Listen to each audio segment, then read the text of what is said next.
ว่าคืองามแท้ไปว่าคืองามแท้ว่าผู้ใดงาม เฮางามเกือบเปียกเกือบ เฮางาม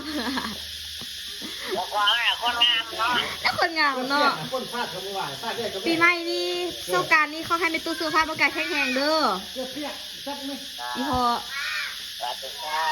บ มาที่เราเพิ่มงาน ก็สิไปงานต่อ ไปนั่นไปควน อีพอไปให้ขวัญ ไปควนงอเวลาง ามขึ้นทำไมตู้ อยู่บนนะ แม่นมาเฮียนทำมาเฮียนเพิ่มอยู่จิอยู่เวียงจันทน์ บ่ได้ปลาไทยอีกหรอก กลับไทยเดือนมิถุนาคุณน่ะ โอ้ยังหล่นอยู่ แมนยังโดนอยู่ พอดีแล้วกลับบ้านเนาะ แมนกลับบ้านได้กลับมาเฮือนแน่แล้วกลับไปเฮียนแน่ ว้าวว่าคือหอดบ่ โอ้มีครูบ่าวไปตัวอุ้ยไพ่เอาแม่รถหอด